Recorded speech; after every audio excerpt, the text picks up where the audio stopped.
नमस्कार, मैं छत्तीसगढ़ अखबार के यूट्यूब चैनल इंडिया आजकल के स्टूडियो से सुनील कुमार। तमिलनाडु की एक खबर है, वहाँ नकली शराब पीकर कई लोगों की मौत हो गई थी। जब भी ऐसा होता है, राज्य सरकारें कोई मुआवजा देती हैं लोगों को। तमिलनाडु की सरकार ने ऐसे मरने वालों को 10-10 लाख रुपए मुआवजे की घोषणा की। इसके खिलाफ एक व्यक्ति हाईकोर्ट पहुंचे, एक जनहित याचिका लगाई। उन्होंने कहा कि ये पैसा बहुत ज़्यादा है। जो जहरीली शराब पीकर मरे हैं लोग, उनको मालूम था कि ये शराब गैर कानूनी है। उन्होंने सरकारी दुकान से या सरकार की जो मान्यता प्राप्त दुकान है वहाँ से शराब नहीं खरीदी थी। उनको मालूम था कि ये अवैध शराब है, उसको पी के लोग मर रहे हैं। तो क्यों इतना मुआवजा देना? ये जनता का पैसा है। सरकार जो मुआवजा देती है वो जनता का पैसा रहता है, अपने घर का पैसा नहीं रहता किसी नेता का। कितना मुआवजा देना चाहिए? जनहित याचिका में कहा गया कि मरने वाले लोग जो हैं वो कोई समाज सेवा करते हुए नहीं मरे हैं, कि बाढ़ में लोगों को बचाने के लिए उतरे थे, कि कहीं समुद्री तूफान आ गया था उसमें लोगों को बचाते हुए मरे थे तो आपने 10 लाख रुपया मुआवजा दिया। वो नशा करते हुए मरे थे, गैरकानूनी शराब पीकर मरे थे, उनको क्यों इतना पैसा देना? बात पहली नज़र में सही लगती है, मैं इससे बहुत असहमत भी नहीं हूँ। कल ही छत्तीसगढ़ में 2 घटनाएं हुई। 2 अलग अलग जगहों पर कुओं में साफ करने के लिए, कुआं साफ करने के लिए लोग, कोई एक व्यक्ति उतरे, वो फंस गए तो दूसरे ने, किसी ने बचाने के लिए नीचे जाने की कोशिश की। ऐसे एक कुएं में 5 और एक कुएं में 4, 9 लोग 2 कुओं में कल मरे। 2 कुओं में 9 लोग मरे। जाहिर है गरीब रहे होंगे, कोई बहुत पैसे वाले लोग तो कुएं की सफाई करने के लिए नीचे नहीं उतरेंगे। सरकार ने, मुख्यमंत्री विष्णुदेव साय ने उनको हर एक को 9-9 लाख रुपए का मुआवजा देने की घोषणा की है। अब मैं सोचता हूं, जब कभी भी ऐसे मुआवजे की घोषणा होती है, ट्रेन एक्सीडेंट होता है मुआवजे की घोषणा होती है, सड़क पे कोई हादसा होता है मुआवजे की घोषणा होती है।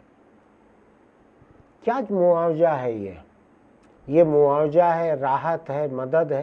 थोड़ा सा फर्क करने की भी ज़रूरत है। मुआवजा वो हो सकता है कि सरकारी ट्रेन में लोग सफ़र कर रहे हैं, उनकी किसी हादसे में मौत हो गई जिसके लिए वो खुद जिम्मेदार नहीं थे,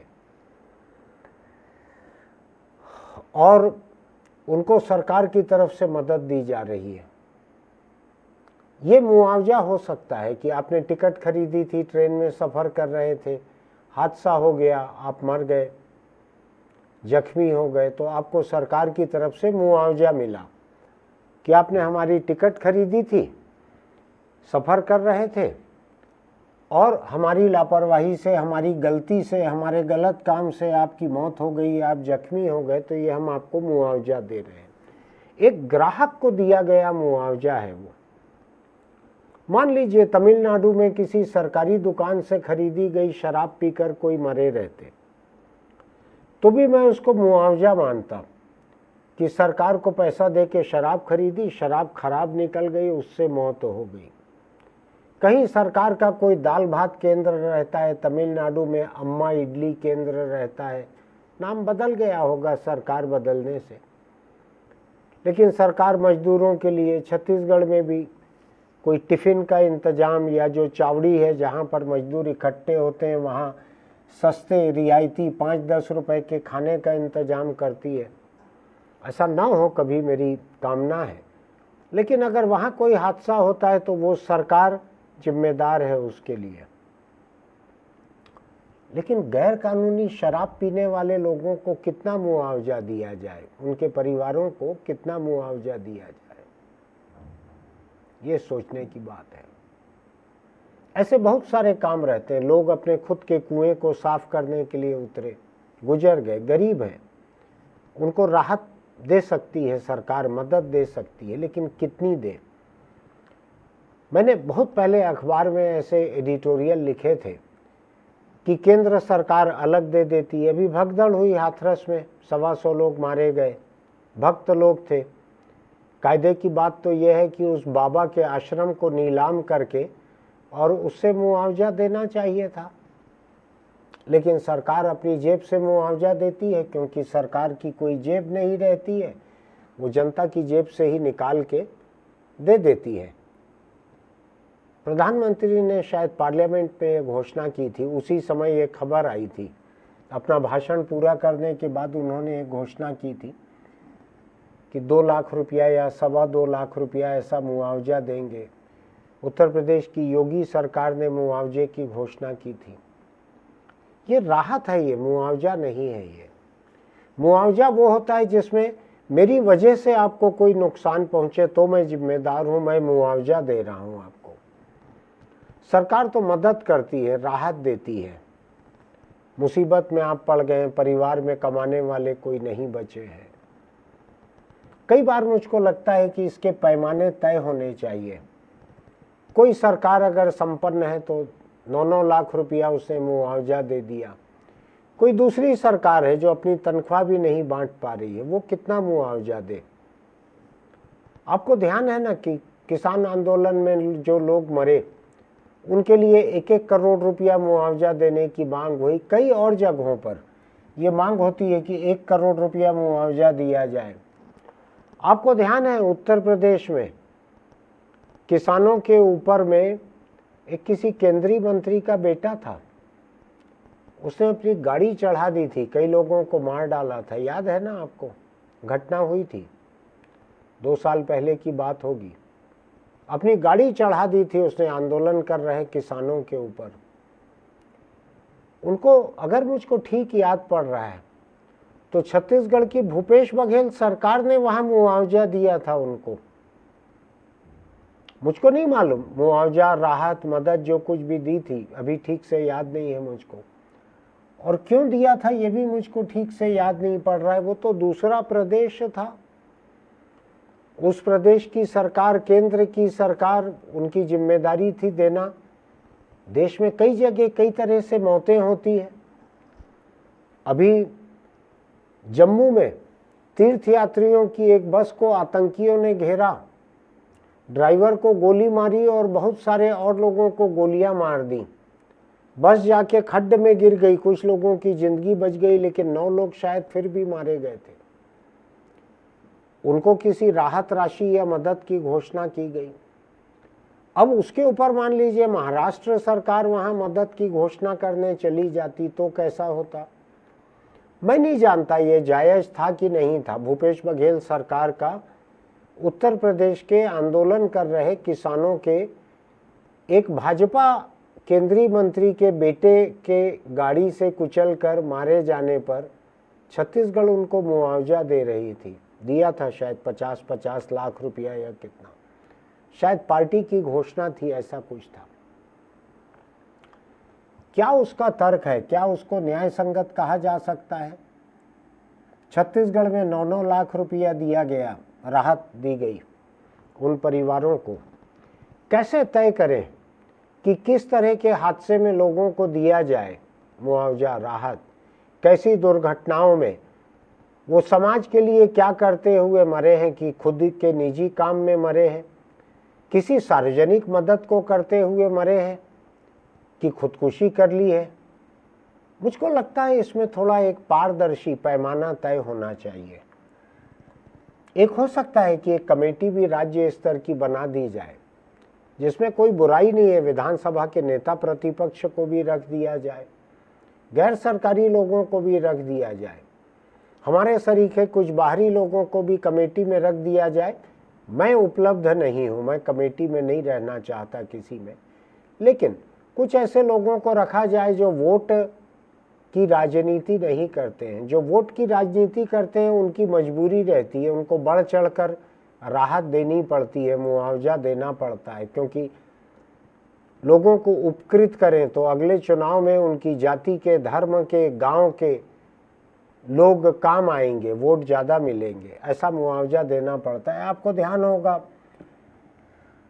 बेमेतरा जिले के बीरनपुर विधानसभा क्षेत्र में जब ईश्वर साहू के बेटे की मौत हुई थी, याद है ना आपको? एक सांप्रदायिक हिंसा में मौत हुई थी ईश्वर साहू के बेटे की, भुवनेश्वर साहू की। उस वक्त भूपेश बघेल मुख्यमंत्री थे। उन्होंने अगले ही दिन साहू समाज के लोगों के बीच 10 लाख रुपए के मुआवजे की घोषणा कर दी थी। सांप्रदायिक हिंसा हुई थी, सरकार असफल रही थी सांप्रदायिक हिंसा रोकने में। वहीं पर अगले दिन 2 मुसलमानों को मानो जवाबी हमले में मारा गया था, उसी गांव के, वहीं पास के ही आधा किलोमीटर दूर ही घर था। बाप बेटे को दोनों को मारा गया था। उनको मुआवजा देने में सरकार को कोई जल्दी नहीं थी, भूपेश बघेल को। जब हाईकोर्ट में लोग गए मुस्लिमों के पक्ष में कि ये साहब एक को दे दिया है मुआवजा, ये 2 लोग और मारे गए हैं, इनको मुआवजा नहीं दिया गया है, शायद महीने भर बाद सरकार ने हाईकोर्ट में जवाब दिया था कि कलेक्टर उसकी प्रक्रिया चला रहे हैं मुआवजा देने की। क्या हुआ मुझको मालूम नहीं आखिरी में, लेकिन ये फर्क था, एक हिंदू को मुआवजा देने में, 2 मुस्लिमों को मुआवजा देने में सरकार का ये साफ साफ फर्क था। और ये कांग्रेस या भाजपा की तरफ से मुआवजा राहत नहीं था, ये सरकार की तरफ से जाना था। एक को खड़े खड़े भूपेश बघेल मुख्यमंत्री ने मुआवजा या राहत या मदद दे दी थी, खड़े खड़े। तस्वीर आई थी अगले दिन, साहू समाज के लोगों के साथ खड़े उन्होंने घोषणा की थी। 2 मुस्लिम लाशों, घर में 2 बेवा रह गई थी, जो पति खो चुकी महिलाओं को कहते हैं, मैं पसंद नहीं करता शब्द को। उनको आसानी से कुछ नहीं मिला था, अदालत हाई कोर्ट तक जाने के बाद कुछ हासिल हुआ था। तो मुझको लगता है कि चूंकि जनता के पैसों से ये दिया जाता है मुआवजा, राहत, मदद, जो कुछ भी है, वो पत्रकारों को भी मिलता है। मेरे सरीखे लोग अगर सरकार में हम लिख के देंगे कि मुझको ये ऑपरेशन कराना है, तो हमको भी मिलता है। सरकार की एक कमेटी है, पत्रकार कल्याण कमेटी, मैं भी उसमें बरसों रहा हूँ। पत्रकारों को 2 लाख रुपए तक इलाज के लिए मंजूर होता है। किसी पत्रकार के गुजर जाने पर परिवार को 5 लाख रुपए तक देने का भी उसमें इंतजाम है। कोरोना में जितने लोग गुजरे थे उसमें दिया गया था। सरकार को ये तय करना चाहिए, केंद्र को, राज्य को, सभी लोगों को तय करना चाहिए कितना मुआवजा किसको दिया जाए, कब दिया जाए। सड़कों पे कहीं अधिक संख्या में लोग मरते हैं। 19 लोग मर गए थे छत्तीसगढ़ में, आदिवासी कवर्धा जिले के, तेंदुपत्ता तोड़कर लौट रहे थे, गाड़ी जाके खड्ड में गिर गई थी, पलट गई थी। मालवाहक गाड़ी में बोरों की तरह इंसानों को ढो के ले जा रहे थे, बैगा आदिवासी थे। उनको भी सरकार की तरफ से राहत, मदद, मुआवजा जो भी दिया गया था। कहीं इक्का दुक्का 2 लोग कार एक्सीडेंट में मर जाते हैं सड़क पे, उनके बारे में ऐसा सुनाई नहीं पड़ता है कि उनको दिया गया है। क्या पैमाना है, मेरे सामने अभी पैमाना नहीं है, लेकिन केंद्र और राज्य सरकारों को ये पैमाना तय करना चाहिए, पैमाने की घोषणा करना चाहिए। मुझको लगता है चूंकि गरीब जनता के हक का पैसा है, ये भी तय करना चाहिए कि मदद पाने वाले लोग जो हैं वो पात्र हों, उनको ज़रूरत हो उस मदद की। ऐसा भी ना हो कि कोई करोड़पति रोड एक्सीडेंट में मर जाए, उसको भी मुआवजा उसी रेट से मिल जाए, ऐसा भी नहीं होना चाहिए। तो ये जनहित याचिका जो लगी है तमिलनाडु हाईकोर्ट में, चेन्नई में, मेरे हिसाब से ठीक सवाल है ये कि दारू पी के जो लोग मरे हैं उनको 10-10 लाख मुआवजा सरकारी खजाने से दिया जाए। ये हो सकता है कि सरकार की लापरवाही थी जिसके चलते वहाँ जहरीली शराब बिक रही थी, शायद सरकार इस आत्मग्लानि में उनको इतना बड़ा राहत दे रही है, मुआवजा दे रही है।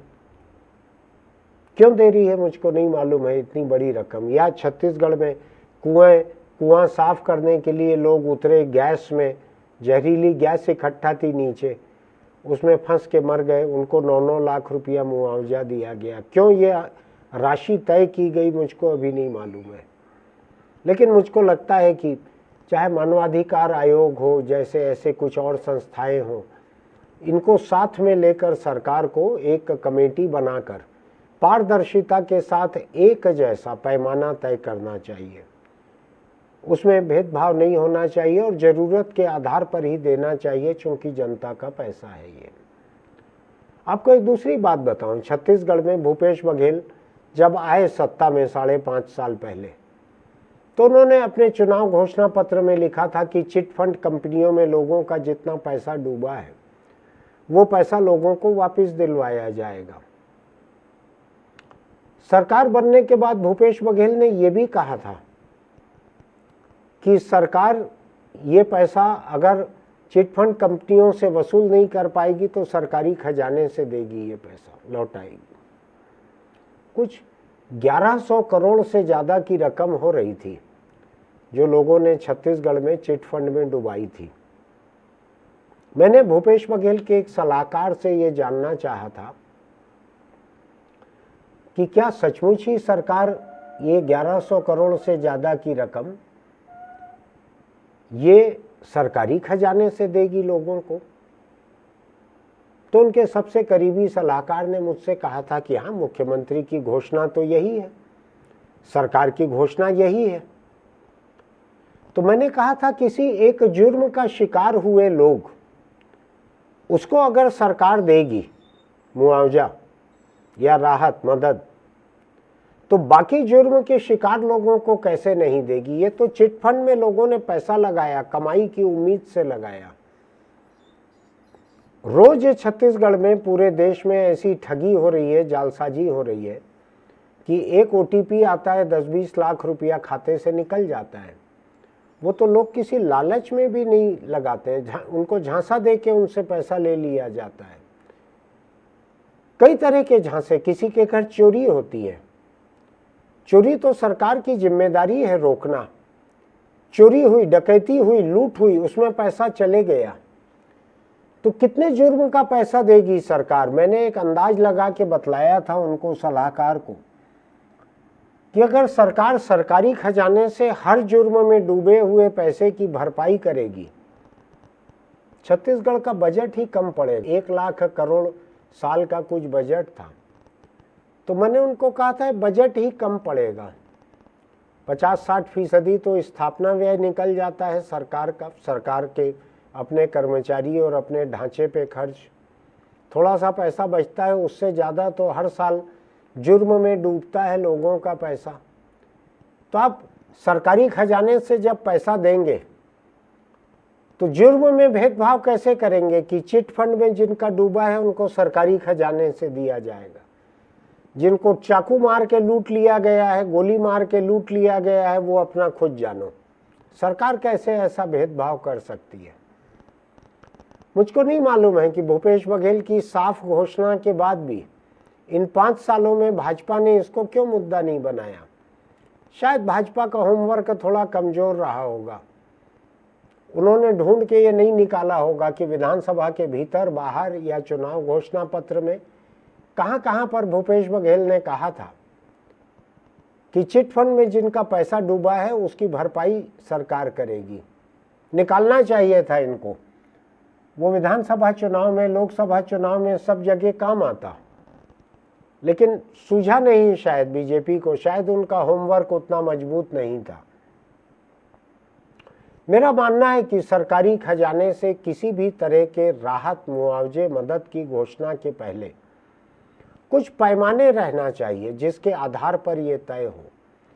किसी एक व्यक्ति की मर्जी पर नहीं होना चाहिए कि उनको लग रहा है कि इतना लाख दे दिया जाए तो दे दिया जाए उतना लाख, ऐसा होना नहीं चाहिए। पूरे देश में एक किस्म का पैमाना बनना चाहिए। धर्म स्थल की भगदड़ में अगर 3 लोग भी मारे गए हैं तो भी मोदी को उसी पैमाने से पैसा देना चाहिए जिस पैमाने से 125 लोगों की मौतों पे दिया गया है। ये भी सोचना चाहिए कि क्या हज में जो मारे गए हिंदुस्तान के लोग, करीब 500 लोग जो मारे गए हैं, क्या उनको भी भारत सरकार कोई मुआवजा दे जो दूसरे देश में मारे गए हैं? वो सरकार की जानकारी में गए थे तीर्थ यात्रा करने के लिए। पैमाने तय होना चाहिए।